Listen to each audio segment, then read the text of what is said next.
Hi, everybody. We're back. It's Tuesday again, and we have, we've lumped it all into news. It's not even a topic Tuesday. We went to the LA Auto Show, and while we were at the auto show, other news was happening. Other reveals were happening elsewhere in the world. Yeah, it's like concepts. It's concepts, it's production. It's all in one big mixing bowl of this huge thing. New cars. Totally. Right? Of news, cars. Here's the thing. Cars we hope are coming, cars we think are coming, cars that are actually here. Yeah, right. Cars that are supposed to be coming, but we're not sure if they are anymore. There's so much to talk about here, so we're just going to dive in with that. We do have two really cool car debates. We've got some car conclusions. You guys have absolutely buried us in questions, which is wonderful. Yeah, thank you for that. So we should just dive right into news. Should we start with the Prelude? Yeah, we should. Thank you to Honda for flying us to the LA Auto Show for a press reveal of something totally different we cannot talk about at this point, but also to see the Prelude and go to the auto show. Let's go to photos of the new Prelude that we saw. First time to see it actually in person, which was very interesting to walk around the actual production version and to see it in person. Yeah. Well, I said to you that I found some creases and some character lines that I had not seen in photos and are still not visible in these photos. The blue is excellent, but the lighting and the color actually kind of hide some of the excellent creases on this car. There's one on the rear here that you might be able to see, pointing that out just under the belt line here, that makes a nice S reflection that makes that rear fender swell out a little bit. It doesn't make it look like a rear-wheel drive car, but it makes it have a presence in the rear. It doesn't just look like a front-wheel drive, a two-door front-wheel drive Civic. It's got swells in both the wheel wells more than you think in photos. When you actually look at it from the direct front or direct back, it has that, I'm not this much, but it has that kind of traditional Coke bottle shape that was really cool, that was most exaggerated in like the C3 Corvette. It has that little bit of fender swells front and rear that you don't expect on a car like this, that is there when it's there in person. I thought in person it is better. It looks really good. Is. Some nice details. It has that Dart kind of concept look to it, where the front end of a Dart is the heaviest part, so you're throwing the Dart, and that is where the weight and direction of the car is. So it actually kind of harkens back to that for me, just kind of pulls that concept out for me. But the biggest thing that we need to discuss is the price has now been announced for the Prelude, and it is almost $2,000 less than the 2001 model when adjusted for inflation. How about that spin, huh? Except, so wait. So while we're following this, we'll keep pulling that thread.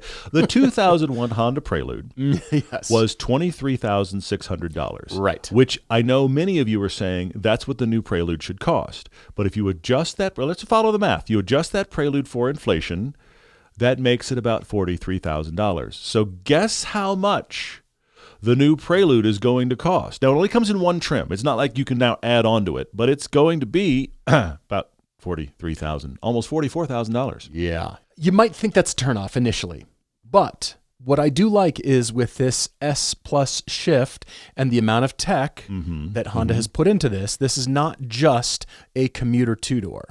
This feels a little bit like a bit of technological innovation that Honda is wanting their customers to experience and pay for. We'll see. I mean, the thing you have to keep in mind is nobody's in the U.S., no U.S. journalists have driven this yet. It's on sale in Japan. It's been reviewed in the U.K. Yeah. But no U.S. journalists have driven it yet. That's going to happen early next year. We're working to get one as well. We're very excited to actually have one on camera. My issue splits here on price, okay?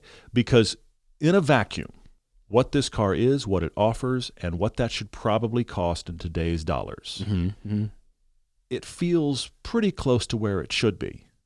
Where it gets hard is now comparing what that amount of dollars gets you elsewhere. And I'm going to give you two reference points. The Civic Type R, the Civic Type R, is $3,000 more than this.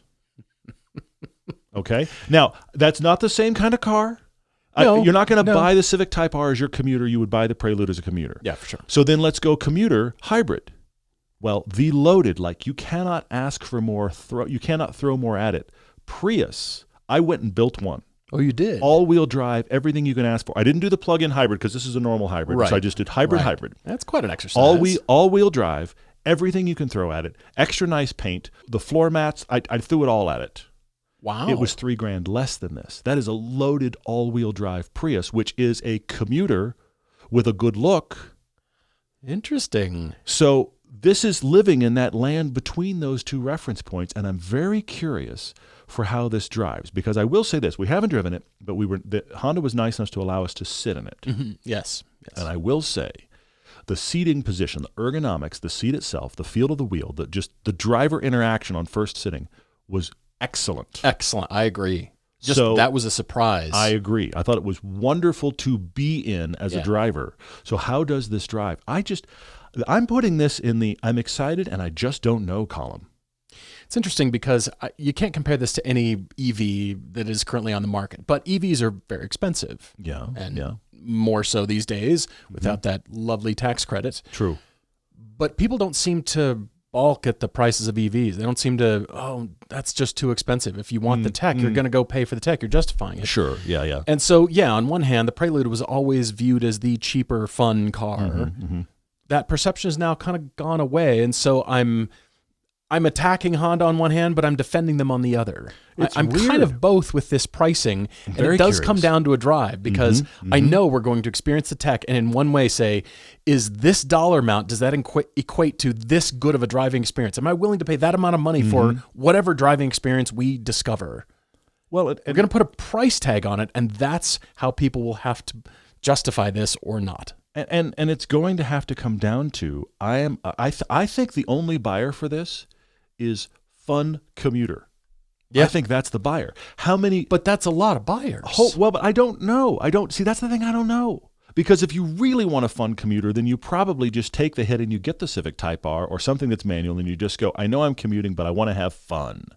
If you want to commute and you want to get gas mileage, then you buy a Prius, or frankly, within a few $1,000s of this, you buy a Model 3 if you're commuting and that's the whole purpose. So this is living in a weird place that I genuinely hope there's a market for it. But what does it drive like? And what could you buy for the same money? This becomes a quagmire quick. I'm going to make it even more niche. Okay. It's a fun commuter for the person that doesn't want to be mistaken for an Uber or Lyft driver. Yes, it's not four-door, so I'm not your Uber driver. That is a fair point. But I'm fun commuting. Yeah. I'm not fun commuting plus Uber. You won't see any cabs that happen to be Preludes. Right. You won't see any Preludes running around with the Uber light in the corner. That's a very good point. That's you're right. Differentiation, that is very good. Maybe that makes it even more niche. I love it. That's really good. Sure. Moving on to more news that we have just seen, and that is the Porsche Cayenne EV that has just been announced. Here it is. There it is. That's what it looks like, everybody. The wheelbase is 13 centimeters longer than the regular Cayenne, even though we will still get regular internal combustion engine Cayennes. Yeah. But if I covered up the badge on this Cayenne, you might suspect it's a Porsche simply because of the signature lighting, the LED lighting in the headlights. True. Maybe that might be the giveaway. Yeah. The shape, maybe because they've introduced it on the Taycan and starting to introduce it on products throughout, like the Macan. Yeah. But could you tell me that I know exactly what that is? It's a Porsche. Could you say that? Could you say it? Honestly, I hate to say this, but with the photo you have up right now, and I realize there's a ton of photos and we haven't seen it in person. I get all that, but the photo you have up right now, this could be 3 or 4 Chinese models. It could be a refresh of the Model Y. Yeah. It doesn't necessarily say Porsche. And I said it when the EV Macan came out, and the front end just looks weird. That has transferred right over here to the Cayenne. The front end just looks weird. And I think the Cayenne is getting, it's doing the Panamera arc. Started off not attractive, got really attractive in the middle, and now is arcing the other way. I don't think this is an attractive design. But it is, we already were making this, so we got to land the plane. Because Porsche, as we all know, as we've discussed a lot, is restructuring to make everything have a gas engine, to not be only EV. But this has been in the works for a while. Yeah. So this still needed to come to fruition, and here it is. And all of the press, I'm sure you've all seen it, all of the press is most powerful Porsche ever. Look at how fast this is in a straight line. Aren't we over it? Absolutely. Still regarding styling, here is something that looks better than the new Cayenne. Oh, that's interesting. You cannot argue that the Neue Class BMWs, because those aren't EVs. Well, here's the iX3. It's an EV platform, which also makes it, those rockers are always too low. The Macan does it. The Audis do it. They the have to. Cayenne does it. This does it. Aerodynamics, the really, really low front low fascia. rockers. Yeah. They're covering up the battery, that in-floor battery. And aerodynamics. Aerodynamics, certainly. But here is one that looks far more succinct. BMW has pulled up out of their nosedive. I want to actually compliment them on the styling because it's no longer fussy to my eye. It's coherent. There's 1, 2, 3 reeds. There's some nice slabs. There's a great-looking theme. And then we get down to some details. Yeah. The beaver teeth have gone away. That's it's back key. to classic. It's instantly BMW. It's classy. Yeah. It's expensive looking. It's good looking. I love the Neue Class styling. I think it's excellent, but in comparison to the Cayenne, what is that? It almost looks like a Lucid Gravity. It almost looks minivan-ish. It does. It looks quite a bit like a Lucid Gravity, which you identified because there were a lot of them at both SEMA and also at the LA Auto Show. That really is a minivan. Everybody's very excited about it, but it's a minivan without minivan doors. That's the shape of it. 100%. So you see this rocker here, and then there's a bit of just fussiness throughout the body side, the lower door. There's just a lot of details that just kind of, it feels fussy. There's not a strong theme through here. The Cayenne was always introduced from the very beginning as go 100 miles an hour in the Autobahn, go 100 miles an hour over the desert. It can go off-road, it can do rock crawling, it can do all of these things. And I know this one still can. It just doesn't feel like it. It doesn't look like it. It doesn't have that perception of, I can do everything. I can be a sports car. I can go off-road. I can go on dunes. I can do it all. And that was the beauty of Porsche introducing the Cayenne because they were so late to the SUV game. Porsches and also ran. No, they've reinvented the segment. And now, even though with being an EV and Cayennes they certainly can. They've even gotten even more capable. It just doesn't have that perception anymore. It just feels like another SUV for people to cruise around town in. Well, it feels like another super powerful electric SUV of which we already have too many. I know that sounds crazy, but we do. It can go super fast in a straight line because it weighs too much but has crazy electric power. And I don't know how much of a selling point that is. Speaking of crazy electric power, they are still hanging on to that. Turbo is the highest EV designation. It ruined it for me. You going to talk about the wings? Talk about the wings. Active aero blades in the rear, everyone. And if Porsche has determined, which I'm sure they have, aerodynamics is actually everything. It is what separates the GT3 RS from the regular old GT3. You're right. It's a significant difference. Aerodynamics is everything. Sure, yeah. So they have determined the active aero blades on the rear haunches, that rear 3/4 in the bumpers, they extend at speed. There's aerodynamics all over this car, and I know that they have studied the aero on this car and optimized it and made it efficient. And so they're really detaching the airflow. That's what these are doing. They extend at speed and they're detaching the airflow for higher speed. They're little vertical blades that extend out behind the rear wheels toward the back bumper. They extend out when you put it in the I want to go super fast mode. And there's already people talking about, oh, this is an under 10-second quarter mile. And I'm going, why? And who cares? But that's how you get those kind of speeds. Yeah. These little fussy details under the lights here. This feels, I know this is weird. This feels to me, and I'm not exactly saying the same, but in the same category, this feels like Porsche's Cybertruck. My point here being, not because I'm saying that the styling is that weird. I'm just saying because there is excellent engineering executed well here. True. On a vehicle I don't know why we need. That's why I think it is similar to Porsche's Cybertruck. That's interesting. The normal Cayenne Electric has 402 horsepower during normal driving, 435 horsepower, 615 pound-feet of torque with launch control. Then the Turbo goes to 844 horsepower during regular mode, 1,017 horsepower for 10 seconds when you use the push-to-pass mode, and the full 1,139 horsepower and 1,106 pound-feet of torque when you use launch control.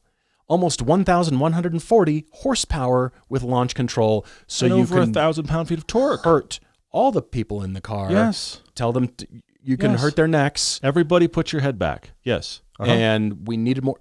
Did it drive better? Do we have more range? Well, speaking of range, this can do the 400 kilowatt charging, even though in North America, I don't know that there's too many 400 kilowatt chargers capable, but there's certainly 350s. There's for sure. There's certainly fast charging. But what they have introduced and is most fascinating is the induction charging with a pad that you place on your garage floor. Oh, here's another shot of the Cayenne. Here is that pad, and you place that, and there's 12 to 18 centimeters of air gap, so you get 11 kilowatts per hour, up to 11 charging of wireless induction charging. You roll over the pad. They've cracked it. The sensor is impressive. Just behind the front axle. Yeah. And there's good news. There's a shut-off feature if your doggy or your cat happens to find a warm spot. Oh, wow. And crawl under the car. There is the motion sensor under the car, so it will shut off, so it doesn't cause any undue, unwanted problems. Somewhere an engineer knows exactly what that would do to your fry dog or your cat. They know exactly what it would do. Yeah. And so they have created this shut-off feature, which is fascinating. And I don't know that plugging it in was a big hassle. I don't think it was. But okay, all right. Here we are. There we go. So you can just park it at night. No problem. It'll charge. It's very impressive that they've cracked this. This has been talked about by everybody, from Tesla to everybody else you can think of. The inductive charging thing has been talked about ever since EVs came to market in any kind of mass way. So it's cool that they have it, and I'm sure it'll work. Again, I don't think it's a big hassle to go chunk and plug it in, but whatever. Just like the foreign object detection, so Muffy doesn't get fried when she crawls under the car and turns to toast. Wow, that sounds like something out of a vacation movie. But anyway, we're moving on. Yeah. Griot's Garage is our official car care partner and one of our very first sponsors for the show. They don't just make great car care products, they want you to get out and drive your car. Griot's is a family-owned company, and they've been a part of every one of our road trips. We always take speed shine on every shoot, helping us spot clean cars at a moment's notice. Their foaming glass cleaner is the quickest and best way we've ever found to get windows clean before a big day of driving. And they're always releasing new and improved products like their updated Wash Bucket 2. Plus, all of Griot's liquid products are 100% guaranteed and made right here in the USA. The Griot's people are always happy to answer any questions to make sure you get the right product and the right results. So get the best quality car care products out there from a company that has always supported this show. Our audience can always get at least 10% off by using the code DRIVER10 at griotsgarage.com.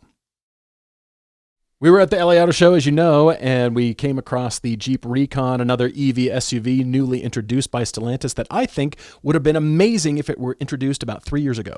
Well, that's the thing. This is the other one I was teasing earlier when I talked about the Cayenne is out and they feel like they have to land the plane. This feels exactly like that. This feels like, okay, we're already so far along, we got to finish it now. Yes. Because with the market perception turning, certainly here in the U.S., let's be honest. Look, Jeeps sell mostly in the U.S. Even if the rest of the globe stays on their current trajectory for EV mandates, and there's a lot of discussion going on in the EU right now about whether or not they're going to even try. And a lot of the German automakers are going, we shouldn't do this, okay? So that's literally this week's news, okay? Yeah. But even if the EU goes forward, this is a brand that sells predominantly their off-roaders in the U.S. Yep. And in the U.S., we've seen that the tide has turned. And all the manufacturers are scrambling to not sell an EV of what they've made. Yeah. But here comes a bespoke chassis EV, essentially an alt to the Wrangler and full EV. Yeah. And they have leaned so far into the Wrangler ethos. We've got no doors, no roof, no back quarter panel windows. Everything comes off, so you can do EV off-roading with all the body panels off. Again, I'm stuck with the engineering versus the reality here. Impressive, very cool. I love all the stuff that they did to be able to take all these body parts off. This looks pretty cool. I think it's executed well. Is it going to get bought? That's the big question mark. With 650 horsepower, 620 pound-feet of torque, they've introduced this in the Moab trim level for a mere $65,000. That seems expensive. We know it can do great off-road things, and we've been to Moab plenty. We've kind of been actually talking about all the businesses there that do the Jeep rental or the Land Cruiser rental thing, or they rent all the I think this is perfect side-by-sides. for those businesses.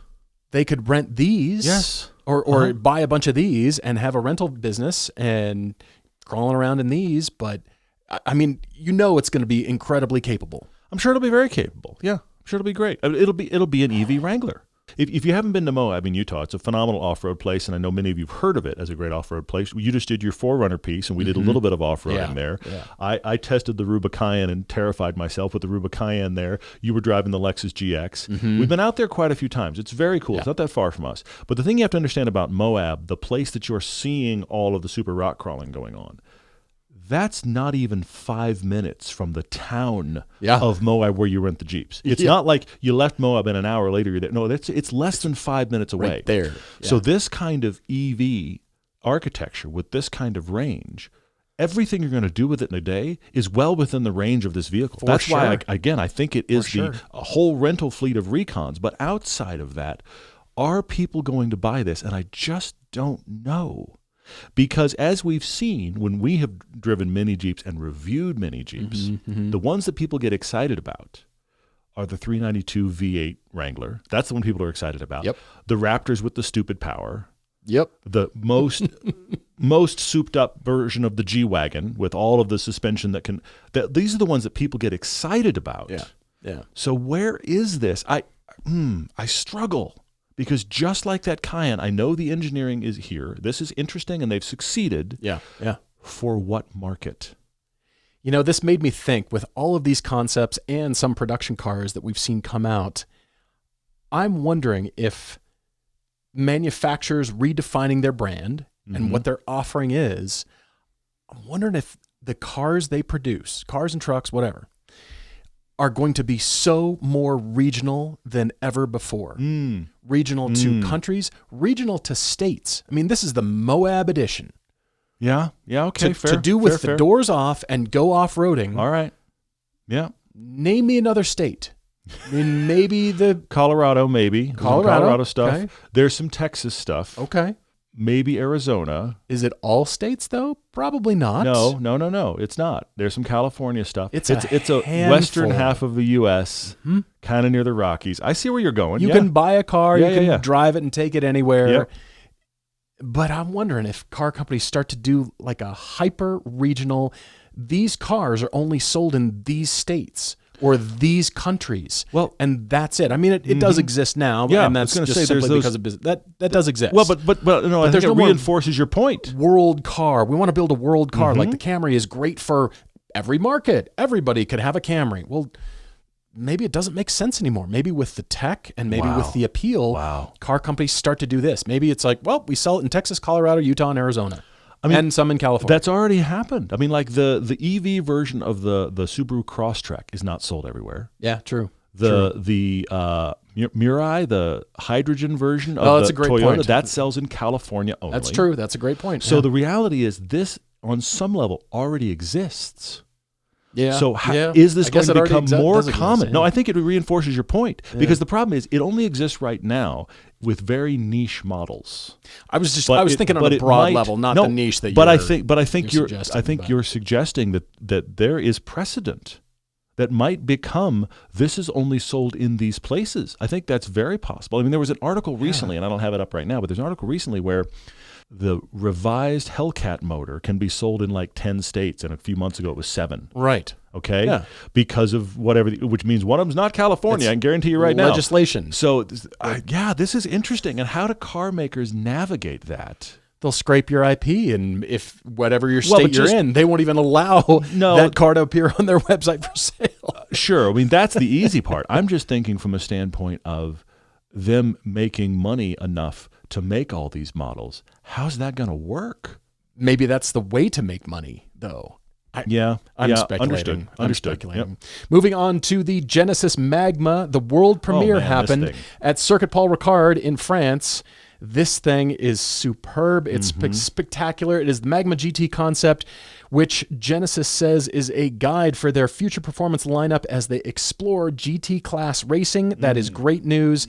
We don't know too many details about it. There wasn't much released except for them to say it is their Halo model, being a mid-engine high-performance Halo car. Look at this thing. It looks amazing. I want to drive it right now? Well, and the rumor is they're making a new V8, 5-liter V8, and that'll be the engine. That's the rumor. Again, it's all rumors at this point. Well, they've got one in the Le Mans concept, that hypercar endurance car. And because this is a Halo car, and I forget who had the question, but one of you actually had the question for us of what do we think the pricing is going to be on this. I was just looking. The Genesis G90, which is going to come up again in a second, but the Genesis G90, which is their current Halo sedan, that exists. There's a GV90 coming, so a Halo SUV from them. Oh, but the G90 is a $100,000 vehicle on either side of $100,000, depending on how you spec it. Yeah. Okay, for this to be their Halo car, this can't, because somebody asked if they thought it was going to be against the Amira. That's not high enough. Oh yeah, this is going to be 150 to 200, because what this needs to be, as both the Halo car above the GV90 and the G90, but also this needs to feel like the bargain buy under the Ferraris and the McLarens, not the bargain buy around the Amira and the Cayman. So I think 150 minimum. Yeah, possibly pushing toward 200. Might be one of the things where like the base version is 160 and you can load it up to 190 or something like that, and then it looks like a bargain next to the R8s, the Temerarios, the 488s, those kind of things that are just above this. McLaren Artura, that'll be its competition. So this is a roughly $200,000 car, if I had to guess, but it's got to be their Halo car. I hope they bring it. This might be more than $200,000. I mean, to the point where I think it's going to cause Audi to rethink we canceled the R8 kind of plans. We'll Look see. at this thing. It's I mean, sexy, gorgeous, interesting. Just the platform. We know nothing about it. And I wonder if this will be $250,000. I mean, they could. The problem is, in order for them to be successful, they have to keep doing what they've been doing, which was the old Lexus model of 40 years ago, and that is, I can't believe how much I got. That gets people out of the other brands. And I know once you get to 250, it doesn't really matter as much anymore. I understand that. You're buying them like T-shirts because that's what it feels like to you. But Genesis has always been very successful with the Lexus model of as good as our competitors for less money. And that's the place where they can really make a splash here. And because let's be honest, for as awesome, this isn't a direct correlation, but think about it.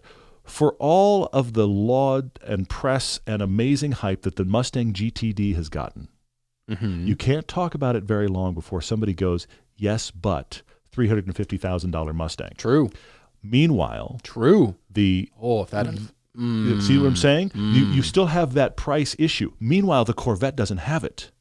The ZR1 Corvette, everybody goes, it does all of that, and it's only that expensive. True. That's what the Genesis has to be, but I still think it's every bit of 150 to 200. Yeah. Do you have pictures of the other Genesis that dropped? I do. Those are coming. This is so compelling to me. It's really exciting, yes. I was going to say, tired of your MC20? Had enough? Is your 2-year MC20 lease expired? Yes. Welcome to the new GT Magma from Genesis. This is the car that you want to get.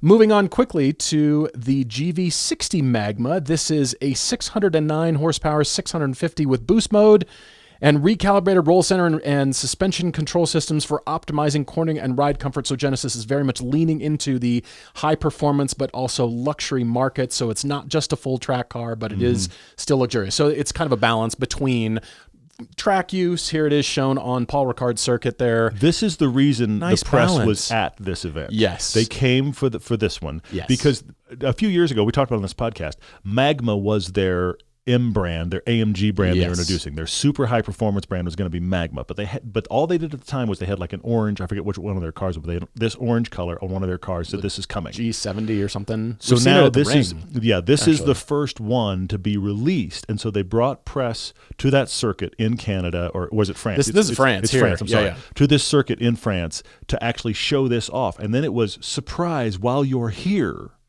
to drive this, to talk about this, we're going to show you two things you can't drive. One is the Magma GT Halo car, and the other is the one I want very, very badly. This is the G90 wagon called the Wingback. Here's how to do a wagon, everyone. I am struggling, Paul, because I don't know the last time anybody released the pictures of a car that was not a full sports car that I was just like, take my money now. This fascinates me. Every car enthusiast is saying the same thing. Take my money right now. Please build it. It will be shocking if they don't. But you know the V8 that you're talking about, for the Magma GT, this is where it goes. Because currently with 409 horsepower, the G90 is plenty powerful. It's good. But it needs to be ramped up to match the E63, the RS6 Audi. This is their RS6. Anything from Panamera. Exactly. Yes. It needs to have a lot of horsepower, maybe even more, and then still come in as a bargain. But I think this is where the luxury market is going, because imagine the Cadillac Celestiq. Everything in the Cadillac lineup now by now has an IQ, and we keep enjoying adding an eek. Everything. Steak. Yes. Escalade eek. It's too much. It is too much. But imagine that. This struck me as having about the same size and proportions as a Celestiq. And it looks I awesome. want nothing to do with the Celestiq. It doesn't interest me. Yeah. It doesn't have anything to do with the drivetrain. It's just, it doesn't look interesting to drive. It doesn't look luxurious. It doesn't speak to the high end. This instantly, it struck me. It looks amazing. It looks amazing. I want it right now. I would absolutely drive this. It's huge and it's awesome because it's huge. Whereas the Celestiq is just huge and not awesome. Well, in my opinion. Look, I would love to see a Celestiq in person. I'd like to see this wingback in person. Most cars look better in person. The ones that you're not sure about, you see them in person, like, okay, that's pretty good. The Prelude we talked about earlier is much better in person, but this looks stunning in photographs. It also, by the way, in photographs looks simply enormous. Looks incredibly huge. But that's okay, because the part of the G90 appeal. itself is big. Yeah. This looks bigger than the E63 or the RS6, but they've got, flared fenders, and they call it the wingback because it has at least 2 fins on it from the factory. And here's a random side note. My wife, Cayenne girl, okay? She was recently in a GV70 piece we have on the test drive thing. She's an SUV girl. She's a truck girl. Yeah. And a couple years ago, she dropped the bomb on me that the only non-SUV she might be interested in is the Panamera Sport Turismo. Now, gorgeous car, love Beautiful. It. I'm a huge Panamera fan. Yes. They only made the Sport Turismo for a few years. They've stopped now. Yeah. So it means they're only ever going to be used. But it also means that they're probably not going to drop as fast as the other Panameras because they are a unique thing. So we've been just kind of every now and then looking at Panamera prices, and of course they're still well out of our price range, but it's just that little side note thing we do on Autotempest.com. It's just like, oh, honey, look. But she keeps saying to me, I want a dark green one. So I showed this G90 wingback to her. You did? Without any introduction. I just said, I want to show you something. And I handed her the computer, and she went, I want that. I was like, it's even green already. So this might be the car. I mean, look, we're projecting. I'm sure it'll be way out of our budget, but this might be the car. I could possibly talk my wife out of a Cayenne into something else. This looks so great. It looks so great. We don't need it, but it's very cool. The market needs it. Yes, I would love to drive this. And yes, V8 would be amazing. Look what Genesis is doing. Yes. They haven't come out of nowhere, but they define themselves, they redefine what the brand is, and they're leaning into all forms of propulsion, not just the EVs over here with the GV60, but they're offering the Magma GT. They're talking about V8s for this. They're crushing it right now. Well, they're giving enthusiasts what enthusiasts want, what car people want. Along with their sister companies, Hyundai and Kia. Yeah. What they're doing across the board is they're making the high-volume SUV stuff that the market wants. And then they're making high-performance moonshot stuff that just go, look what we can also do, which is creating all of us, you and I, you watching, it's creating all of us going, have you seen this car? And that, frankly, sells cars across the board. When there's desire, you you see it and you just want it? Yes. She knew nothing about it. Not a thing. Probably not even the brand. Well, here's the thing. The thing that really sold her is the fact she already likes the G90. Okay, fair enough. But then she sees this and was like, that's a G90 wagon? I was like, yes, it is. Styling matters. Of course, powertrain matters. Of course.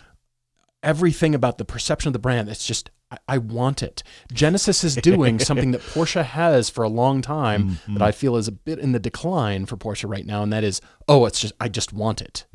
I have to have it. I must have it. Yeah. How can I get one of those at some point in my life? Interesting. Yeah. They're doing that now. They are. That's huge. Since you're listening to us, you'll end up shopping for your next car very soon. And when you do, you need Autotempest.com. Any car, anywhere, at any price. Autotempest searches all the major car listing sites on the web, local or nationwide. And Autotempest has recently added price history for every car listed, so you can see how prices are trending and know if you found a good deal.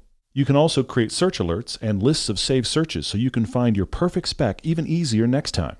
Search on any device, in your browser, or as an app for Apple iOS and Android. New, used, or unexpected, AutoTempest is how we search for cars. Go to autotempest.com/everyday so they know we sent you. AutoTempest. All the cars. One search.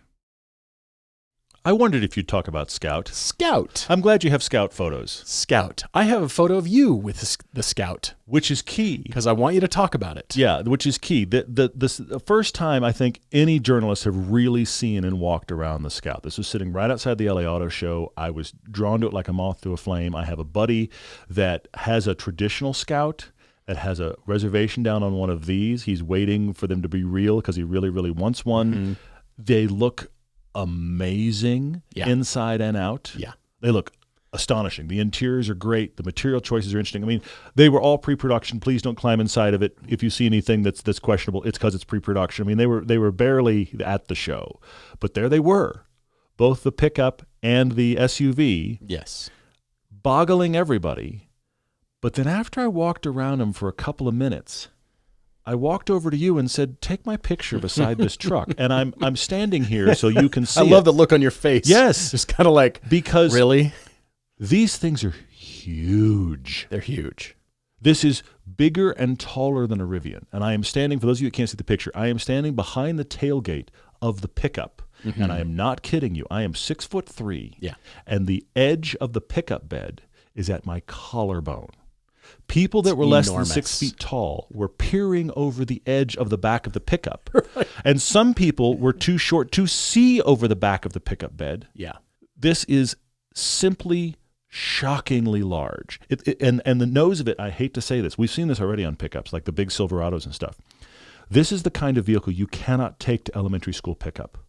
You cannot take it. Yeah. You will never see any children. Yeah. I mean, I know they got cameras. I get it. But the point I'm making here is crosswalk guards and cameras and all that stuff. This is blind spot heaven. You will never see my Lotus parked next to this, ever. You'll just roll right over me. I cannot believe how big this is. And it was this subconscious thing that kind of seeped its way into my subconscious, because I was walking around going, "This is really cool, really cool." And suddenly I walked by the back of the pickup and was like, "Why is this tall?" I'm peering into the back of it. It's huge. It's gorgeous, but it's huge. So I have wondered about car companies, truck builders doing the body on frame EV, and that's what Scout Motors is doing here. Mm-hmm. It is not just a standard EV platform like, well, most every EV SUV at this point. This is body on frame, and that's the difference between Rivians and Scouts.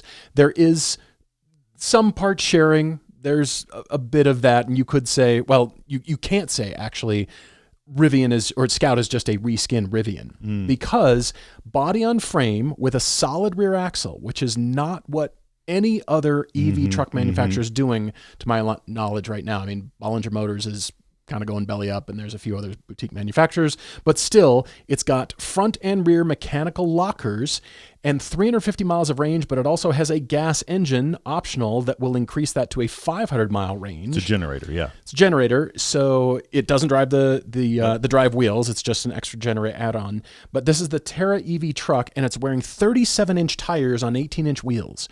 That's part of the reason it was so huge. Course, it was also jacked up on its suspension. Mm-hmm.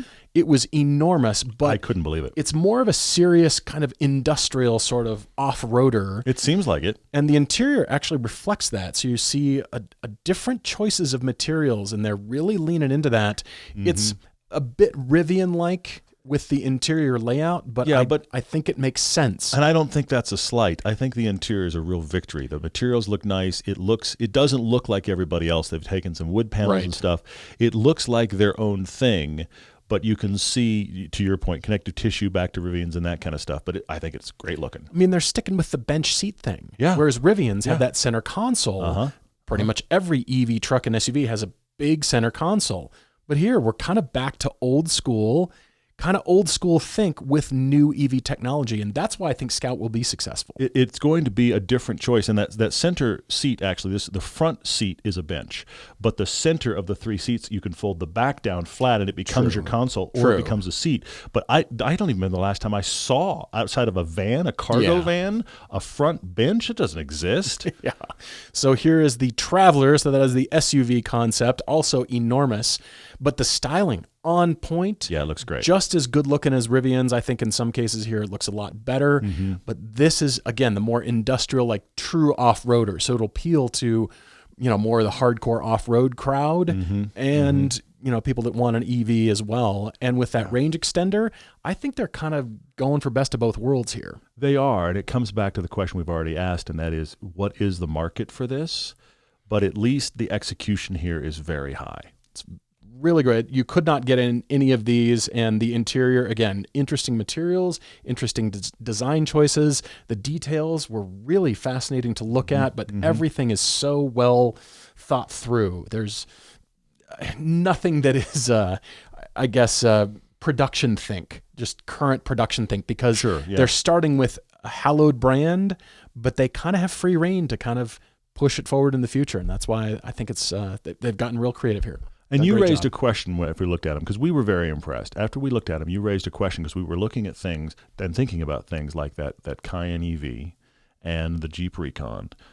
Should Scout, and I'm asking, should Scout create this in such a way that they could give you a range of propulsion? Should they create a version that you can put an engine in the front of? How much will this market be limited by being EV only? And I'm asking it because I just don't know.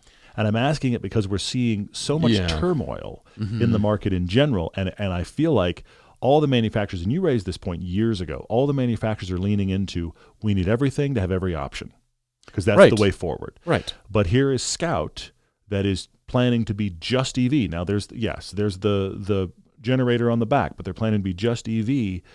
What is their life cycle just EV? Would it be different if they figured out a way to engineer it both ways? I just don't know. Very curious. And Volkswagen Group, what engine do you put in this? Do you crib one from Porsche? Do you grab That's a the thing. V8 They don't out have of the GT? They don't have a V8 or even a great V6 to put in this thing. Yeah.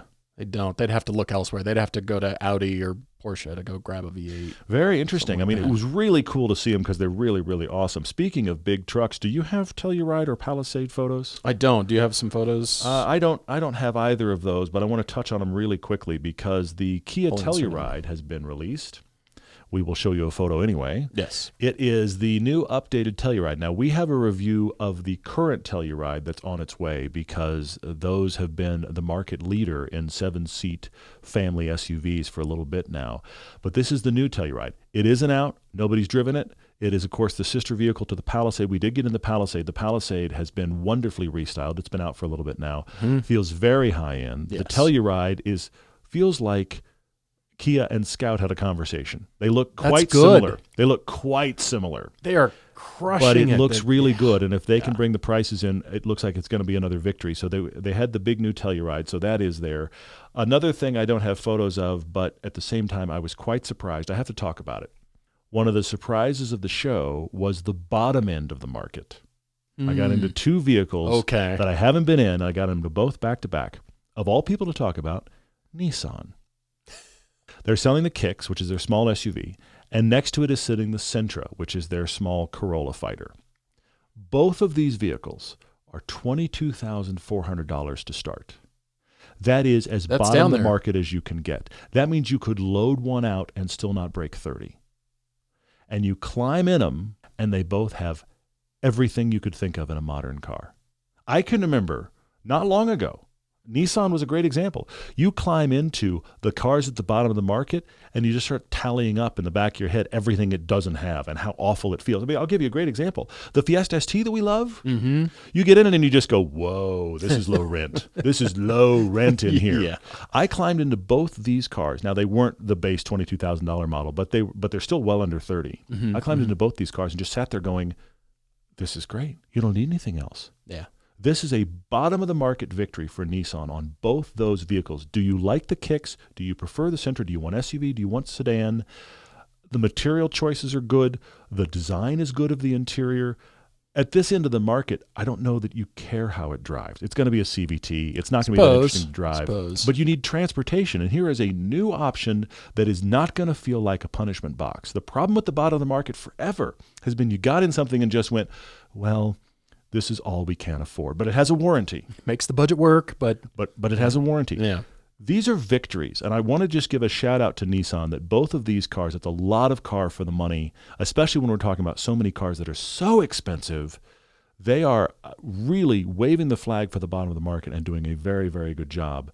And sitting not far from those, the Charger. Have you seen the Charger recently? It's huge. It's huge. This feels like how monstrous the S-Class extended wheelbase editions felt in like the early 2000s. This is an enormous car. Now, they had the six-pack there, okay? Yeah. This is the RHO engine that they put in the replacement of the TRX. They put it in some other places. So they have put a turbo, powerful 600 horsepower actual gasoline motor in the front of this now. 550, Yeah, it is something 550, like that. 530 And similar pounds. torque. So Pound-feet of torque. this comes in 2-door and 4-door. What it means is kind of like the 4 Series BMW. What it means is you end up with a 2-door with shocking amounts of back seat space, but you get in the back seat of this, front or back seat. This is the rare car, except for the executive class cars, where one of us gets in the front seat and sets our seating position, and the one of us gets in the back and goes, is that really as far back as you're going to get? Because you've just got like inches and inches in front of your knees. This has so much space. Front and back. So much space between shoulders if you're sitting next to somebody and a back hatch. This is, however big you think it is, it's bigger because sitting next to this was the Alfa Giulia, which I love. And the Alfa Giulia looked like a compact car next to this. It's because it is. And it's a perfectly usable 4-door. I have a question about this. Okay. I have a question for you, and that is Dodge Magnum. What if... Oh, yes. Yes. Would we all suddenly love Dodge again? Would that justify this platform? Would it justify both SixPack and EV if they brought the Magnum wagon Bring the wagon back. I love it. I love it. We're all fawning over the G90 wagon. Exactly true. Styling exactly here. True. Yep. Bring totally the agree. Magnum back, Dodge. I agree. And I also want to give, we're talking about Huge, cars. Yes, I can't get that out of my head That's now. great. I love it. We're talking about cars that surprised us at the LA Auto Show. And this surprised me because this car landed with a thud. Now, we haven't driven it yet. I want to drive it. But the electric version landed with a thud. I don't know a single outlet that praised it. And that's damning. Yeah. Okay? People that we trust drove it and went, please stay away. So now, seriously, they have this, and I really like that straight six. That's a good engine. It's a great engine. Now they have a good engine in this, and I got in it and I just thought, and you even made comments, the design of the interior panels on the doors, the space of the seats, the space in general, the technology, it's a nice place to be. It's extremely well done. If it drives even decent, this is a rare car in the market. Yep. A rear-wheel drive-based big sedan. How many of those are even out there anymore? Nobody's selling that car. Or get it in all-wheel drive. Okay, fine. But I want this to drive great. But even if it drives okay, I think this is a victory.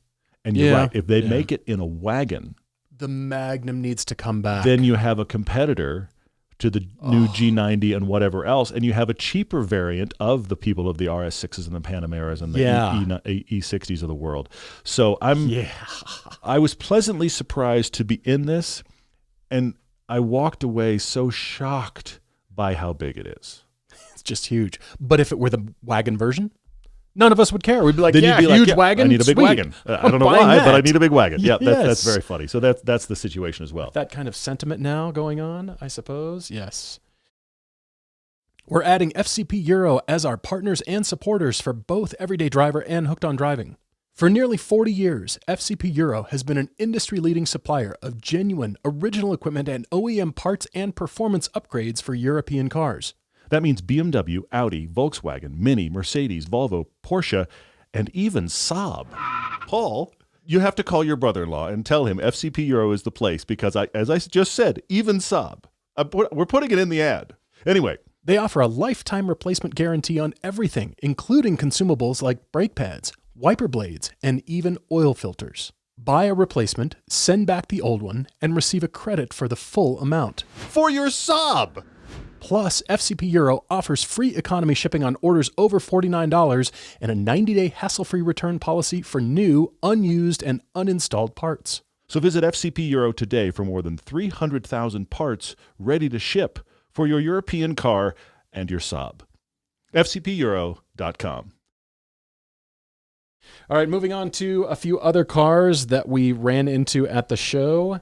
We were talking a little bit about Rivian, and the R2 was there. We had not seen the R2 in person, but that styling works in a more compact package. It does. Rivian is claiming 300 plus miles and starting at $45,000 for the R2. I thought the styling was actually excellent. It looks great in person. I agree. Yes, it does. Really like this thing, and I wonder if everybody's sort of, well, you said people were kind of waiting for this and cool and everything, but you have to do this to get this out of the way so the R3 can come along. Which is what everybody's talking about. But honestly, this R2 is right-sized. Yeah, it really is. Because the R1 and the R1S, the R1S and the R1T are big. They're not Scout big, but they're big.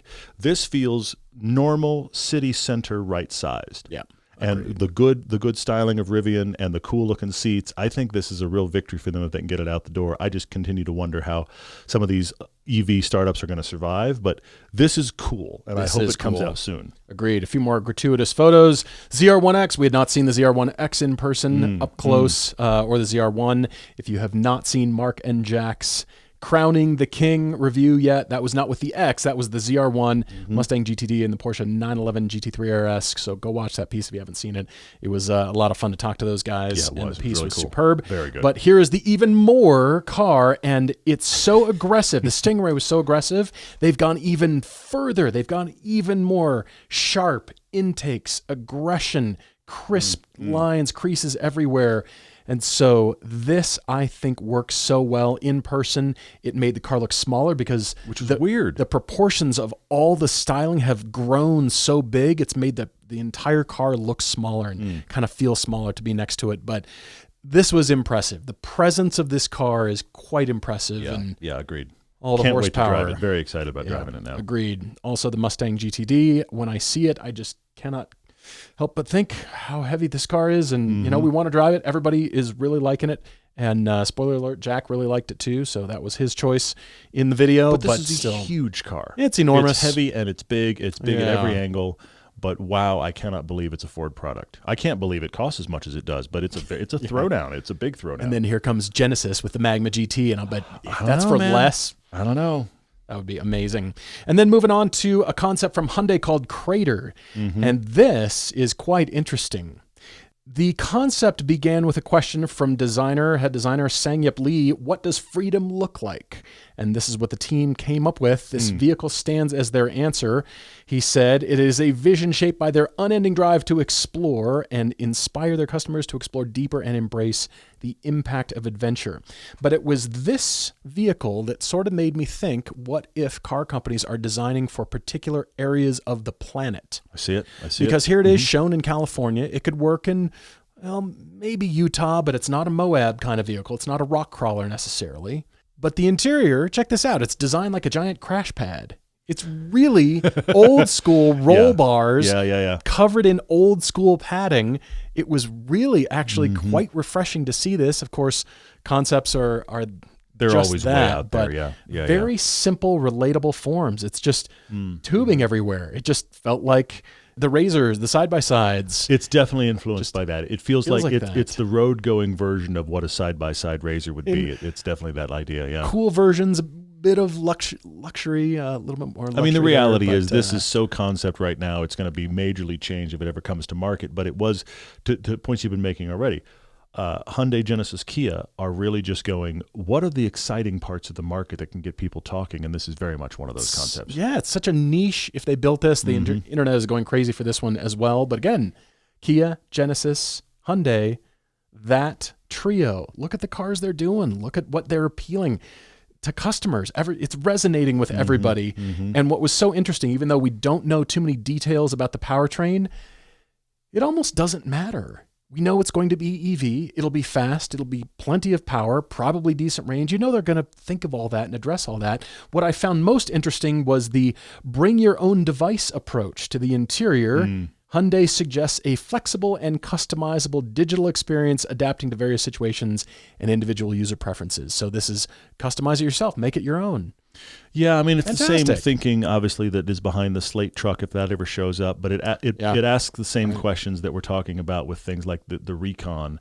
Is an all-electric EV that's leaned into off-road capability. Is that EV truck, is there a market? I don't know. This is cool, and I'm curious to see, because, of course, all of these concepts, anytime you go to an auto show and there's concepts like this, they're waiting to see public reaction. They're waiting to see us to talk about it. Anybody that talks, anybody that writes, what is the public reaction? Should we maybe move forward on this? I'm so curious because this is so concept out there.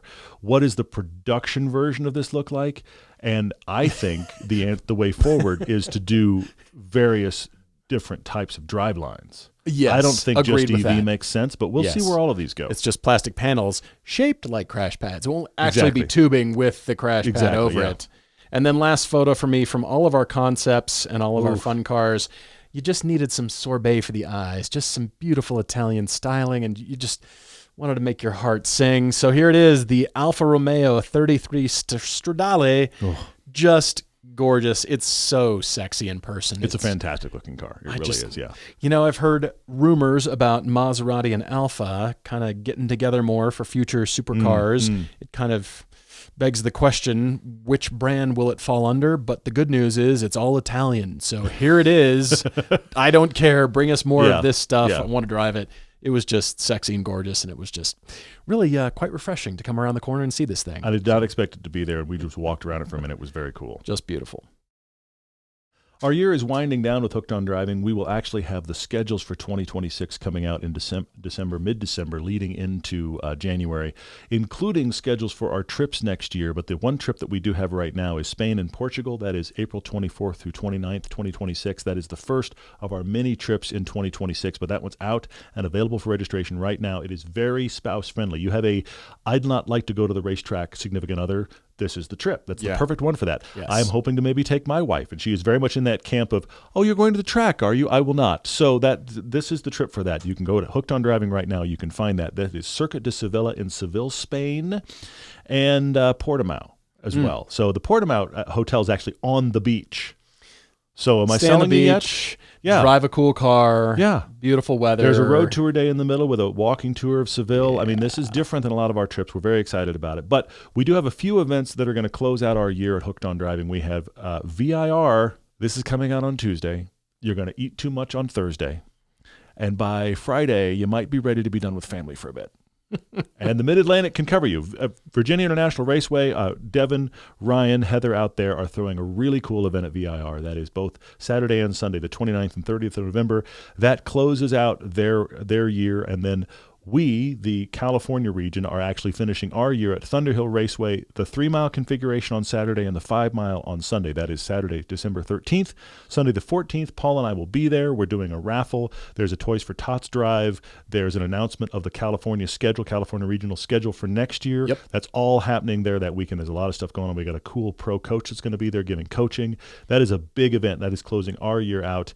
And then starting the next day, Monday, December 15th, we are doing the pre-buy that allows you to pre-buy at a discount. It's kind of like a ski pass. It's a little different. The kind of ski pass concept. Buy into the season to come for 2026. That'll be from December 15th to January 15th of 2026. That is the way for you to buy the best discounted days for 2026 Hooked on Driving nationwide. We're very excited about that. You and I are really excited about closing this year out because it's been a really good year. It's been a great year. We're going to close it out strong, and then we've got so many great dates on the calendar for 2026. Yep. Can't wait to talk about it. Every region is excited to share their dates with you, so go to hookedondriving.com, look at the dates soon, and get your pre-buy starting December 15th, 2025. For our first car debate, we're talking tech money. That's where we are. Nicholas has written in, and he writes this almost tongue-in-cheek. He says, I know this is a ridiculous sentence, but he says, I'm young, rich, and I want bragging rights. He's made money in tech. He's hanging out in tech at the ripe old age of 25, and all of his buddies in tech drive super big cars, big bragging rights cars. He's got a co-worker with a GT4. He's got a co-worker with a 918. He's got a co-worker with a Z06. He drives a Honda HR-V. And he's getting ribbed a little bit about where is your fun car. So he's decided it's time to buy a fun car. He is actually thinking he'd like to buy something that is on either side of about $100,000, roughly $100,000 budget. So he has his Ford that he's thinking of, and he's asking us for help beyond that. Thank you for writing, Nick. Really appreciate it. It's Your very cool. email caused me to have so many questions. Because I thought back to when I was 25. Wanting it all, didn't have money, had a Honda Accord. Actually, that's when it was a couple years after that I bought the first 928. But that was $19,000. It wasn't $100,000. It's not like we're talking here. Yeah. And he admits he's blessed to be in this position. He's never splurged on himself and invested all he could want to pick something awesome and enjoy it while he's young. He says he wants bragging rights, as conceited as it sounds, and I encourage all of you listening and watching to think back when you were 25 years old and how that influenced your car choices. It was just want. I just want it. But he's also aware of the fact that at 25, with money in the bank, because he said he's been conservative up to right now. He's basically got into a really good tech job right out of high school. He's made some good money. So now he's, for the first time, looking around and going, I could splurge on myself. But here's the other thing to think about. He's single. There's no attachments. So it's not like the dog, the wife. This is his opportunity to just kind of do something, frankly, kind of stupid. Just like, I can, why not? True. Fair enough. So in that regard, okay. And Nicholas, I actually want to applaud you for the fact that you are, this email is very self-aware. That's true. It doesn't feel flippant, but you're 25. This is a time you can splurge. You have the ability to splurge. So you get into conversations. And the other thing that's interesting about this is you are aware of the fact that this car you're going to buy is going to be a commute car. Yeah. So it actually has to do the daily work. Your first option that you brought up is the Lotus Evora GT with a manual. And you said it is, to your opinion, the best sounding car south of a $200,000 McLaren. And it does sound great. It really sounds great. He loves that it's rare, that has the engagement. He likes everything about it, but he thinks it's going to be difficult to daily. Now, I think you're saying that partially because they are manual only. The GTs. I think that's partially why you're saying that, and I want to circle back to that later. But that's the first one you bring up. You then bring up a Porsche, because of course you do, a 718 Cayman GTS. That is the 2.5-liter turbo. You're thinking about you could flash the ECU and put on an exhaust and maybe get a big wing and turn it into something other than it started as. This is very easy for you to daily. And again, I think this is PDK is where you're headed. Okay, so very easy for you to daily, and he said his only concern here is you clearly are in Silicon Valley because there's a lot of these. There's a ton of these, so that makes you kind of go, it's a good do I want one? And I've got many thoughts to say on all of these. Your third idea is the Emira. Like that. Now you said it solves your daily issues over the Evora GT, and I think it's because the Emira comes auto. He hasn't said it. Okay. But I think that's why. But what's weird is he says that where he is, he feels like the Emira is too common. He might be in Arizona. You're right, he really is in Arizona. Now I'm reading it Arizona. again. He said there is a super popular Lotus dealership in Arizona that seems to be feeding his community with cars. And so he sees a lot of the Emira at Cars and Coffee, which I actually find amazing. He's concerned that Lotus is going to make so many of them that they will be too commonplace. That's interesting because I have not seen very many here or when we go to LA. I don't see many. I mean, California would have a lot, I suppose. Yeah, the Southwest. But we've been in LA, and I haven't. I think I've seen one in our last 2 or 3 trips to LA. Really? And I've seen, I think, 2 others in the Salt Lake area that were not my own. So I mean, wherever he is, I mean, they're out there for there. sure. But so his fourth option is can we think up, because he says there are a lot of other Porsches in option 4. And then what is the stuff that we can think up here that he hasn't thought of? I want to talk about all 4 of his ideas. And then I have 2 he hasn't thought of. I'm very curious to hear where you're going too, Paul. I think about being 25, not a care, and having money. I mean, that wasn't ever me. But me either. What age am I now? Because I still don't have that money. Moving on. Sorry. I mean, I take your point that now's the time in Nick's life. it's almost caution to the wind. It's now, so he can look back and say, when I was 25, I had this hot, crazy, useless thing. Not useless, but you know what I mean? It was just this frivolous, crazy. Frivolous is frivolous the right is a better idea. word. Because he can. If any of you watching or listening, if you were 25 and could buy a $100,000 car, you would have. Probably. That's the reality. We would have been like, okay, I'll go buy that. Yeah. And I take your point, Nick, because you're saying like any other Porsche between 70,000 and 120,000, 981 Caymans, 911.2s, it feels unoriginal. And you see them coming and going, and they are great cars. And I started to apply wrong think to your email. Okay. I started to apply sort of what we talk about to everyone, and that is, well, what are you going to use the car for? Are you just buying it for bragging rights? Are you just buying it because you want to show off? Because that to me is, I guess it's Porsches, McLarens, Lamborghinis. Well, I guess it's every hot sports car you just buy to show off. Because we have Hooked on Driving. We want you to buy a car with purpose. I'm going to use it for track purposes. Or maybe it's a fun canyon and some track. Or maybe it's just a hot GT car and I go canyon carving, or just a lot of high-speed driving or something like that. We always try to think, what am I going to use it for? It's hard for me to think, I'm just going to use it to brag. It's hard for me to remember that part of my life. Yeah. And so I want you to have something original, well thought through, something that you can easily defend to anybody that says, well, why don't you get a Lotus or a Porsche? And I think I have that car. Okay, good. And you're going to spend a lot on it. It's absurd money. It's $100,000. Okay. But then the commute part enters the equation. See, that's the thing. He's going to show up at work because that's the other part of this. Yeah. There's bragging rights, but there's also peer pressure. There's peer all pressure. All of the buddies that he hangs out with, he shows up in the HRV and they have all their hot cars and they're going, you have the money. Where is your hot car that you can drive to the office? Well, yes, but either the Emira, the Evora, the 911s, okay, you got yours. Unoriginal, man. Like, you're just that is the one question. of the rest of all of us. That's what he's worried about, for sure, yeah. So I think I've come up with something unique, original, easily defendable, lots of power. You can track it. You can canyon carve. You can go on road trips. Okay, I love it. Good. Everything. Good. It's still really hardcore. I think it's still really rewarding. And I think you're going to be set apart from the usual crowd. And you're still going to spend $100,000 on the new BMW M2 CS. Ooh. This thing has horsepower is cranked up to 523 horsepower. That is more than the 911 GT3s, Nick. Interesting point. I mean, it's heavier, but that's still crazy. It's heavier. Yeah. This has been lightened a touch. Optimized. They took out a seat cushion. It's 30 pounds lighter. Okay. All right. Or so. Yeah, but still, they were thinking lightweight. They were thinking suspension and brake optimization, lots of carbon stuff. But this thing, no car enthusiast can be like, oh, the M2 CS, like, nah, no, nobody will say that. Interesting. Because they know it can do everything so well. They can do everything at a very high level. So here is that newly introduced, the 2026 M2 CS. They're absurdly priced. They are. But absurdly fast. They're very capable. Really cool looking. It has grown on me. It doesn't quite have the beaver teeth.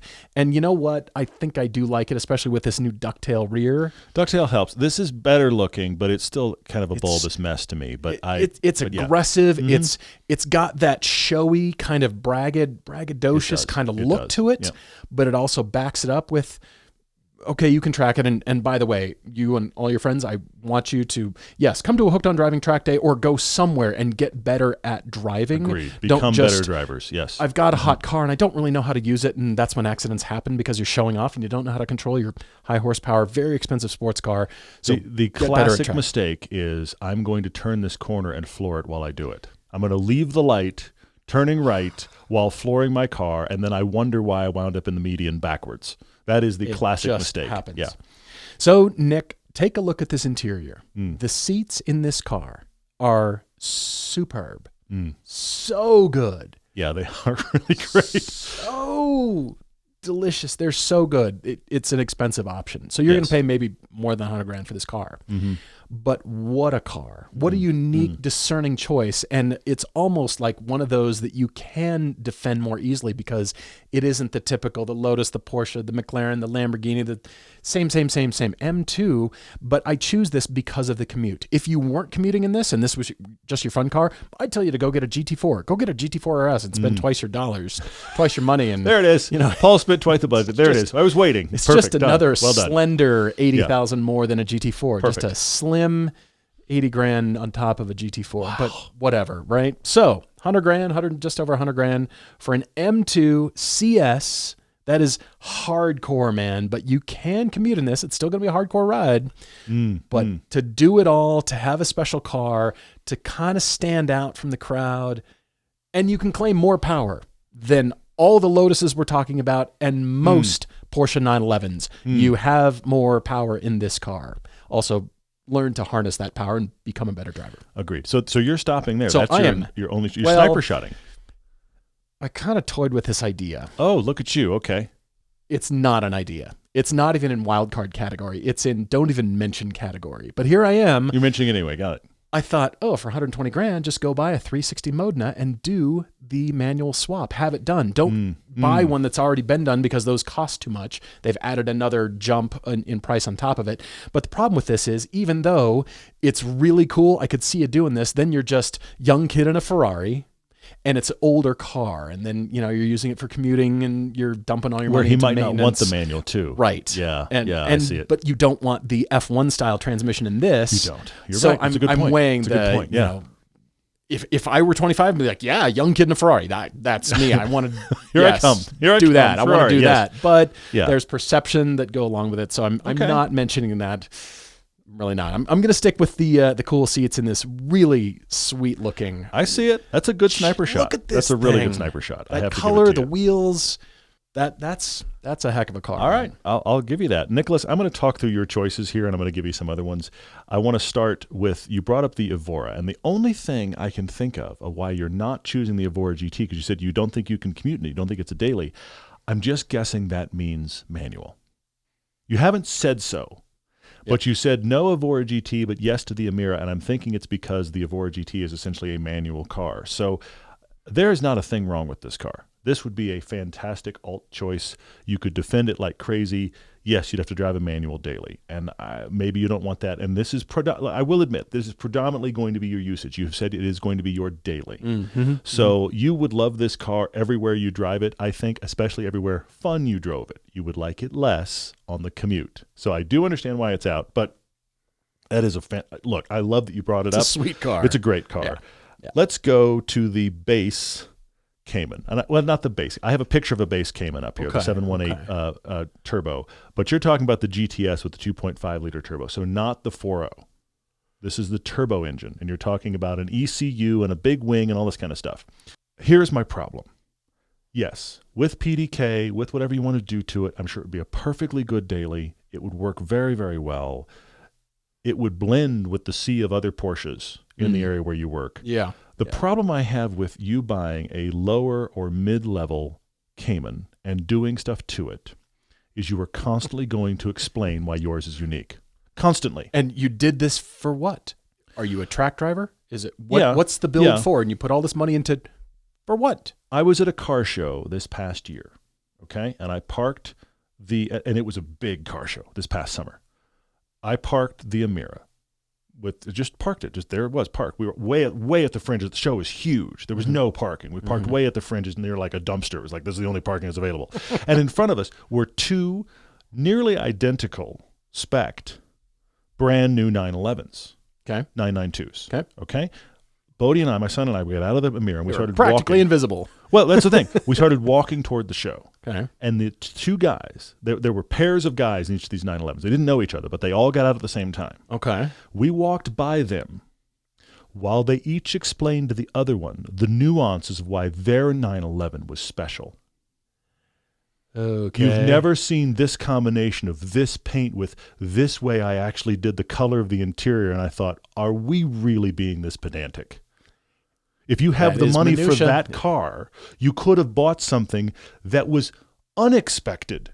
True. Versus standing True. here explaining to the guy in your nearly identical car why your two cars are so super unique. That is the Porsche equivalent of the laminated thing at the car show next to the Corvette. It's the Porsche equivalent. You just did it verbally instead of having on the laminated card. I'm sorry. But we've reached that place. The Caymans and the 911s are so common in car culture that everybody stands around and explains why theirs is so super unique. I mean, that's the culture Porsche has created by being one of the few car companies that offer that many choices to the plebes. I agree. Any car company will take your money and go build you something special, sure. but they're known for that, and so that makes it yours. But then it causes this. So your desire to take what is a solid look? We did our Cayman comparison, generational comparison. We drove that 2.5 liter GTS, and it's very good. But I think you're going to constantly be tweaking it to try to make it something that stands out among all the others around you. And then, like you said, constantly explaining yourself. Constantly. So that leads me to the Amira. Which is a sexy fantastic looking car. Dang. But I think what you're choosing is the 4-cylinder turbo AMG engine. Also sweet. Which is very cool. Yes. I prefer the V6 manual, but I think you're going with the DCT. So that would be a good one. I think you would really like this car. Now, what's interesting is you're the first person I've actually heard that says there's a lot in my market. Because I have not seen a lot. And our local Salt Lake Lotus dealers has a lot on the lots, like 15 of them at any time. Does that dwindle down? They're just at not all? selling them very quickly. And the 4-cylinders you can get deals on. Yeah. I think you're concerned about this car being too common. I think give it 18 months. Because I think what's happening with the Amira, now that they're available, is a lot of people that want something different that they don't feel like a lot of people have seen yet, they're buying for that. It happened with the new Beetle. I'm not saying it's the same, but it happened with the Beetle. It happened with the PT Cruiser. All these cars that came out, people were like, oh, that's really cool. They all got bought. And 6 months later, most people got rid of them because now they're not the only one they've seen. So you think it'll get rarer and more special and better? I think over time, there's going to be less of these around than Porsches. Even if you feel like you're seeing too many right now. Yes. They're never going to make as many of these as they are 911s or Caymans. True, yeah. And I think a lot of people are going to buy them because I've never seen one of these, and it's really beautiful, and it's really, really cool, and it's something different. And then in about 6 months, they're going to be like, I'm bored. So I think if you really like this car, if you buy it and hang on to it, I think you're going to wind up being one of the few that has one versus everybody having one. Okay. That's my suspicion. I don't know. But I wanted to give you some ideas with your money that are out of the box because you said you could buy a stream of Porsches and that kind of stuff. If you want to stand out but have cred, you have to go used. Okay? And I have two Many for times. you. One is an R8. First generation R8, the very early R8s with the side blade, the ones that were first announced by the original Iron Man movie, the full side blade. Don't go to the one after they split the side blade generation. Don't do that. Yeah. V8 or V10. Interesting. Because, look, I would say gated manual because I love it. But you could go with the auto in these and you'd be fine. We drove Harry's car. Yes. With the S-tronic transmission. And the 10. And it was V10. good. It was good. It was very good. This is a car that is already aging toward classic status. But the budget is down where you want them to be. $100,000, you can buy a really nice one. The bottom of the market's like 60, 70. $100,000, you can get a really nice one. Yeah. Nobody's going to look at this and be like, another R8, and those cars are terrible. I mean, they have come down enough that there are various people, including some various vloggers and stuff, that have bought them to make them show cars. I get that. But this is, especially if you get a pristine one in a nice color, that is close to stock. Because I feel like the ones I'm seeing a lot of are somebody bought them because they were at the bottom of the market and they did a bunch of stuff to it. Yeah. And it's got weird fins and canards it never had, and the entire rear bumpers are moved because look at my turbos. Yeah. Yeah, exactly. A really nice, pristine one that runs. Hold out for a nice color combination. Yes. Yeah. So R8, and then my last one for you is if you're gonna get a classic Porsche, I have your answer, and it's way under your budget. Like 60, 70 grand. Get yourself the nicest 997 Targa you can find. Ooh. This is Porsche does a luxury car, a 911 luxury car. Ooh. You don't see very many of these. You get all of the goodness of the 997 generation Porsche, which I love. It's my favorite generation of the 911 ever. This is late 2000s, okay? Yep. You get I'm showing it on picture right now. You get a liftable glass hatch that you can put stuff into the back or the back seats. Quite rare. They have a really nice chrome strip along the top that tells you what they are. You don't see very many of these. The glass panoramic roof essentially slides back to become a target. It's a different way of doing target. It's my favorite way they've ever done it. You never seen these. Yeah. You see 911s. You even see 997s a lot, but you hardly ever see a Targa. Yeah. So find one of these. And here's the thing. You might have to explain to some people what it is, but it'll be because they don't know which 911 it is. This is a discerning choice. Yes. I like this a lot. So this is my last one for you, because this is the 911 you can buy, and you explain it because most people haven't seen one. That's very good. So that's my choices for you, Nicholas. Wow. I hope you have a great find. Yeah, Nick, happy hunting. Let us know what you end up getting and send photos when you do. We're very curious. I think everybody else is too. everydaydrivertv@gmail.com. Topic Tuesdays, car conclusions, and car debates. Rick writes to us from LA. He is wanting a fun car for small family. He and his wife are in the suburbs of Los Angeles, planning on starting a family soon, and he is in the need of a new car. Okay. He currently has a year 2000 Toyota Tacoma with access cab, still going strong. Okay. But he can't fit a car seat in it, nor can he fit 3 people in it comfortably. They have another compact sedan, which is barely big enough for a car seat, and that compact sedan is unnamed, unmentioned. We don't know. Okay. But apparently it's staying. The Tacoma's going. So Fine. whatever his wife drives, that's staying. So, okay. Since he hates SUVs, partially thanks to us. We have influenced that. Look, I'm glad, because the world does not need more SUVs. It just doesn't. Yeah. Rick is thinking about a larger sedan that has plenty of space for a car seat and a decent-sized trunk for maybe a stroller, other child stuff that he's not very familiar with yet. It's all plastic and really, really bright, and will get sticky and have some sort of mystery ooze on it. Like, I don't even know what that is. We got to hose that off. Yeah, that's going to happen. The car has to be somewhat sporty with good looks, decent handling characteristics. He's not a speed junkie, but it does love accelerating quickly, and he enjoys spirited driving in the canyons near LA. Love it. There's some great roads in There are. Yeah. He says not just driving around, but he enjoys driving for the sake of driving. Love it. He would love a manual car, but they're few and far between, so he thinks he's counting those out, especially because his wife will need to drive this car, and she is adamant about it not being a manual. So so the manual is fully out. Yeah, I think it's no fully question. out, Yeah. which is no problem. Yep. I think I have your car, Rick. I think I do too. I've got a few, actually. Their budget is between $35,000 and $40,000. If they find something that is just right, he would love a large luxury sedan like a 7 Series BMW or an A8 Audi, but he imagines those are way out of their price range, and he gets scared at the thought of repair costs. He wants to see what we come up with. I can't imagine. I mean, the luxury sedan sounds great, but wafting along, you're going to want something that you're going to want to take driving. Here's the thing. He's going to like that everywhere but the canyons. And then he's going to get in the canyons, Exactly. and you're going to have Which that is thing most of the time in LA. Totally. You're going to have that experience in the canyons that we've had many times with performance SUVs, where you go, "This is amazing for what it is." Yeah. You'll be surprised at how well the 7 Series or the A8 does on those canyon roads, while the whole time you're thinking, "I need to be in something smaller and lighter than this." Yeah. Well, speaking of which, Rick, I think I have your car. It's the only car that I'm going to suggest for you. Look at you. It is the Elantra N. Done, and we're done. You can get it new for $35,000, $37,000. You don't even have to spend $40,000 or get it slightly used. I'm sure you're going to want to get the refresh styling, even though I did like the early styling. But if you want the refresh, go get yourself a new one. I did not like the original I styling know at you all. didn't. Yeah. I know. But look, manual or DCT in this You're right. thing. Very good. Everyone, including us, raves about this car. It's so much fun. It's got a big trunk. It's blocked by the cross braces, but it's got cool cross braces in the back. But he's got a decent sized trunk. Still got a decent sized trunk. Really good sized back seats. Huge back seat, because you get those shells. The front seats, the back of the front seats are the kind of the racing shell, and so it gives you actually more space in the back seat, and you don't have to apologize. You can drive this normally, but then you want to go driving on some canyon roads. That's where we drove ours, and we loved it. You're right. Elantra N, brand new. Go get it. Do not walk. Run to your Hyundai dealer. Interesting. Elantra That's N. very, very good. It farts. It's got snorting noises. It's fun. It's loud. It's cool. It's crazy. But then you can just back off and drive it like normally.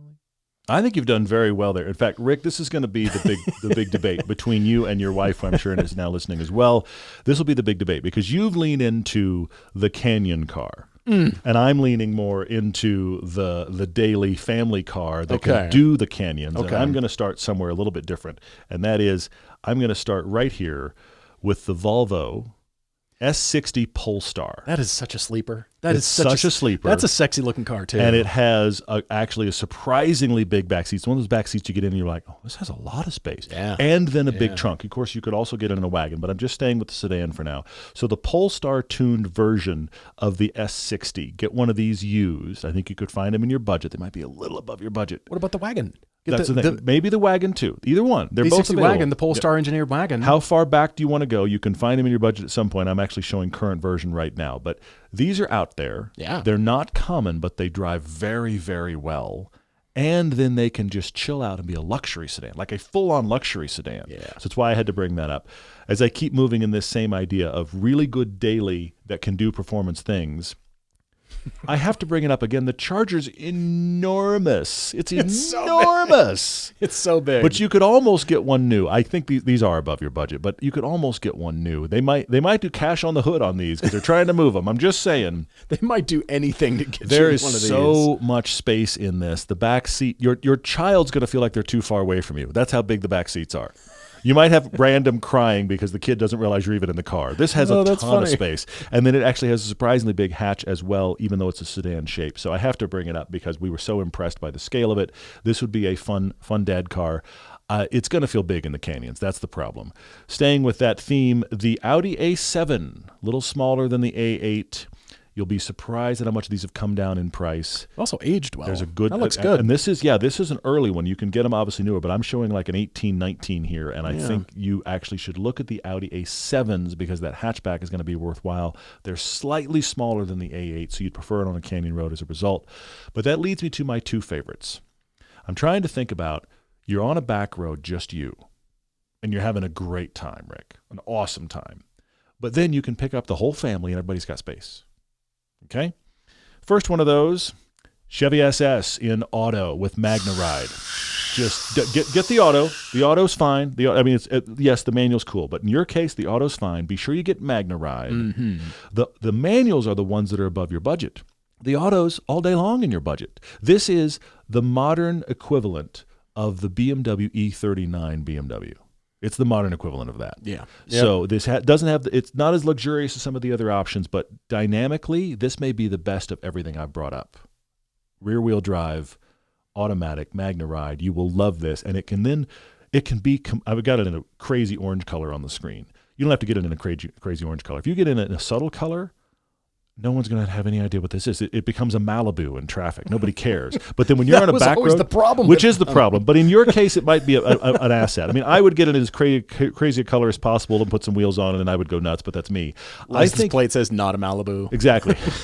That license plate says cop car, just to really freak people out. Exactly. But the thing is here, this is so much better to drive than you think it is. At the time, they were mentioning it as the four-door Corvette, and I said, we'll see about that, and got in it and went, no, you're kind of right. So I think this is my favorite, but then I have to not ignore the other one that's in this space, and that is the Kia Stinger GT. Oh, that's good. Oh, yeah. Get this in rear-wheel drive with their automatic transmission. It has a full hatch. It's got big back seats. That's really good. So my two favorites are the Chevy SS or the Kia Stinger GT for you. Both of those cars, I think, are innocuous in traffic, luxurious enough when you want to take the family somewhere or just your wife for a date night. But yet, if you have the ability to just go on a canyon road drive, you're going to be like, this car is so much fun. So those are my two top ones for you, Rick. I hope you like one of them. I leaned more daily, but these are really fun on a back road. Got good choices. Rick, thank you for writing. And as you know, everydaydrivertv@gmail.com. If you're just dropping a note, that's fine too. Everything does get read, whether we're able to respond or not. We wish we could do everybody's car debates. Thank you for all your debates. We've asked for them, and you have sent them. You have been doing a great job. I just want to encourage all of you. You're doing a great job. Thank you. Yeah, thank you for Keep writing. it up. Thank you for listening. We have great choices in here. It's so many fun stories. My favorite thing about the car debates, because we've been doing this for more than 1,000 episodes now. This is 1,022. Yeah. By the way, at 1,025, we will do a live episode again. So keeping that in mind, we'll keep doing that at the 25 intervals. But I love how varied the stories are, and all of your personal things you bring to it. That's why we started this. So I just love that we're doing it. We got a couple car conclusions. We're going to go quick. First, Isaiah's writing in. A couple of years ago, he wrote in, and the result was that his wife, that's what they were writing in for, got a Toyota GR86, and she loves it. She loves it so much that he's a little bit jealous. but he ended up without a car, watching her enjoy her GR86. But again, since she brought the Toyota GR86, she got a free track day with NASA. That's right. They went and did that and enjoyed themselves like crazy, so they thought they'd go back. And here's where the story takes kind of a disappointing turn for me, because they just came to the Watkins Glen event in October when you and I were there, and we didn't get to see Isaiah and his wife. Didn't even know. I don't know how we didn't get it. It was a huge event. Huge kudos to Santi and Cody up there in our Northeast region for putting on an amazing event that was well attended with a ton of cars. So it's easy to get lost in that event. I'm sorry you didn't see us. We would have loved to have said hi to you guys. So for sure. keep in mind that as we mentioned tracks we're going to go to, if you're around, any of you, if you're around and we're going to be at the event, please say hello. But you guys brought your GR86 to this HOD Watkins Glen event, and you had an amazing day, and I'm thrilled. Your wife had a great instructor, which that's one of the big things we're known for. Did a lot of really good laps, but then her instructor took her for a ride in his car, and they walked up to it and kind of went, what? Because it was an Elantra N, and they were like, really? My instructor drives an Elantra N? We're going to take this on track?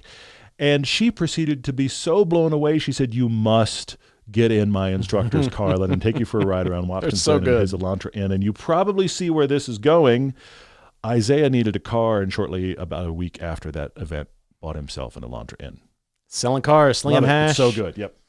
Car conclusion number 2 comes to us from Matthew R. He dared us to challenge our advice to not buy a car for a future situation. Yes. Apparently, we were right. What normally happens, and Matthew's in this camp, is either we're going to have kids in the next 5 years, or my child's going to be driving in the next 5 years. So I'm buying a car for then. And we always say, no, buy a car for now. Yeah. Matthew has a good friend who works for a network of Toyota dealerships and could get them a nice discount. So they started their search by test driving RAV4s and Highlanders. Okay. Fine. Perfectly good. Neither model was nice enough for his wife, so Matthew gently suggested the Crown Signia. Somewhat to his surprise, she fell in love with it, and by the end of the weekend, they drove home in a brand new Limited with the advanced technology package. She is thrilled with the comfort, quiet, intuitive tech, and great gas mileage. But the real magic trick is that the Crown is the car Matthew's always wanted since it was announced. And because he always ends up inheriting his wife's old cars, he can enjoy driving the new ride from time to time now and then having it to himself in 5 or 6 years. And as for their son, he says he doesn't think his wife will ever let their son drive this, but they'll cross that bridge when they come to it. He predicts a simple $10,000 used compact. Matthew, congratulations. Congratulations to your whole family. I'm glad that you will inherit this soon. And if your wife doesn't know that now, she's heard. She does now. Well, but I like the fact that the whole family is intrigued by it, and he gets the hand-me-down car, so he knows the car that's coming for him when she moves on. And I also like the fact that you bought it for right now, and then quickly realized, he shouldn't be driving it anyway, which is kind of the conversations we've had in my house. So you got to get your son a different car. Can't wait till Toyota does something GR with this. Maybe apply the GR Sport nomenclature to this. Yeah, they're doing everything else. It'd be good stuff. Couple social media questions here from Marcus Thomas here, who is not afraid of a project. He writes to us on Facebook. He happily wrenches regularly, welding, wiring, tuning, doesn't matter. He recently on Marketplace, he said an 88 Lotus Esprit showed up without an engine and transmission. He's looked at it in person and all but bought it. His gut reaction is a turbo LS swap with a Boxster 6-speed, but the LS seems pedestrian. What might be an interesting non-traditional engine that might fit the personality or even add to it? Well, but the problem with the Lotus Esprit is the fact that it had a non-pedestrian, non-common engine and therefore didn't run. The LS might be exactly what it needs, because then you get to have a car that runs and drives. I mean, there was the Esprit V8. Yes. I don't know how reliable those were. This has been the Lotus problem prior to the Toyota Esprit V8s. I'm not either, but this was the Lotus problem prior to the Toyota engine era, is that the engines were always just perfectly quirky for the car, and then there were reliability issues. The Esprit was plagued with reliability issues. So I kind of feel like the LS might be exactly what the car needs. If you can make the LS fit and the gearbox and everything work, and whatever the wiring is to talk to that engine so that the car runs, then the engine's it's an LS and it's going to run. I also don't feel like you ever drove those Esprits because, have you heard how great this engine sounds? Not really. You know, you drove the Esprit because it was the alt choice, and hopefully, eventually, with the V8s and some of the turbos, they got enough power to be worthwhile. You're going to get roughly 400 horsepower in that car. It'd be great. I think the LS is exactly right, personally.